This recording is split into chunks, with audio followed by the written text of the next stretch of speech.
morning, family. How are we doing today? All right. I want to talk about, are we enforcing standards or preferences? Okay? Standards or preferences. So, a lot of times we have cultures that we have created. And these cultures are created through what we do. All right? What we do and what's acceptable. All right? Now, what we do and what's acceptable happens every day. It happens every day. So you hear my brother TPSGL always say, if you see something and you don't say something, you've just created a new standard. Now, what I'm leaning in on is this right here, this preference versus standards. Now, we have very clear standards, very clear. It's black and white.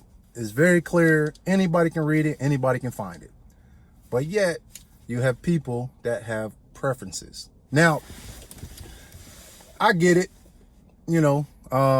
Some people think that some things look better than others, and a lot of times that leads them to, enforce preferences versus standards. And maybe it's because they just don't know. All right. Now, ignorance is no excuse for being jacked up. All right. Like if you were to go out and break the law, you're going to go to court. You're going to get a court trial, and they're not going to care about ignorance, about you just not knowing. You're going to get the same punishment. So you might as well go out there and learn. Now, the reason I'm bringing this up is because, we just did this update to allow females to wear earrings. And I think it's awesome. Every time I see a female with their earrings on, I'm proud. I feel like we've taken steps into the right direction, to correct some things that we should have corrected a long time ago. But change takes time, and I get that. And that's what I'm talking about, preferences versus standards. For example, mustaches. I have one. I don't care. Look, the regulation says I can have one. Guess what? I'm going to have one. All right? It doesn't come over the top of my lip. It's not going over the edges of my mouth. So I'm good. If the reg says I can have one, guess what? Going to have one. The regulation also says I can have a part. Look at that. That's a part right there. It says it has to be straight and it can't be slanted. And it should be in the place where the soldier would normally park their hair. Now, with that being said, are you enforcing standards or preferences? Just because you don't like something doesn't mean you should tell people that they can't do it. All right? Doesn't mean that they can't do it. If it's not illegal, immoral, or unethical, what are we talking about? What are we talking about? It's a lot of leaders out there, or the whole sideburn piece. Soldiers are authorized to have sideburns. It can't go lower than the large opening to the lower portion of the ear. It can't go lower than that, but they can have a sideburn. It can't be pointed, but they can have sideburns. We have all of these things that's been in a regulation for years, but leaders have preferences. Leaders have preferences, and they will tell soldiers, you shouldn't have a mustache. You shouldn't have sideburns. It's in the regulation. So what are we talking about? And this is where cultures come from. So now we got a whole generation of leaders that's going to grow up, and they're not going to know what right looks like because their leaders enforce preferences instead of standards.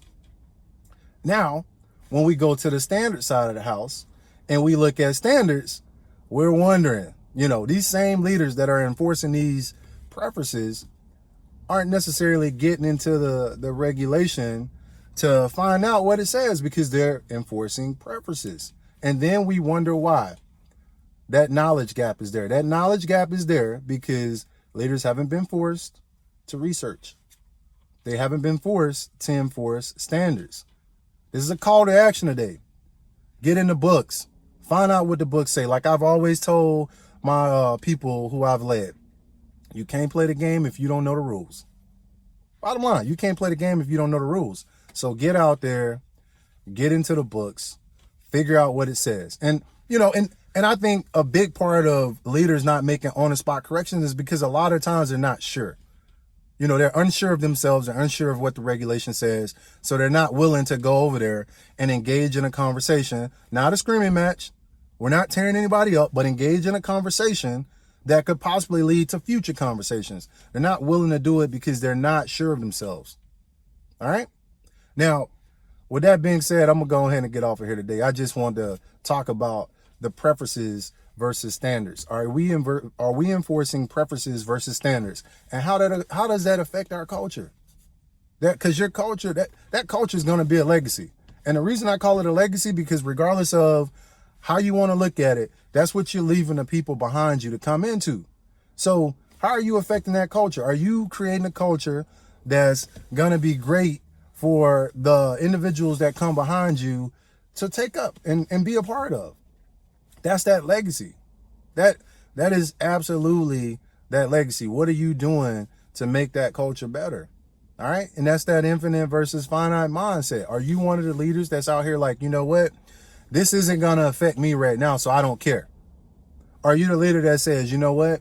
I'm going to put the work in. So what if my MTO doesn't change right now and I can't get more people to help me in this very moment, but it can help the people that comes behind me?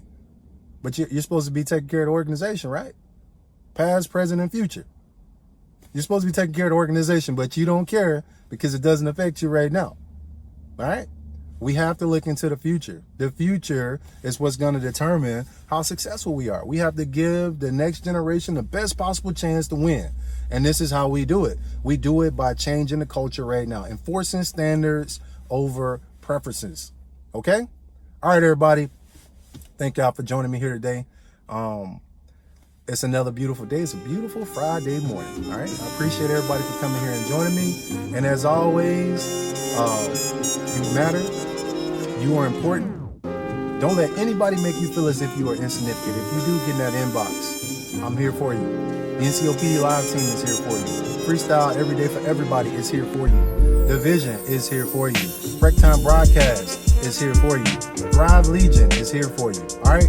We're all here for you. All right? Let's talk about it. It's here for you. Get in that inbox, and we're here to help you on this journey that we call life. And remember, life is a choice, and I am dependent on you to choose well. Oz here signing out, and I'll be talking to you.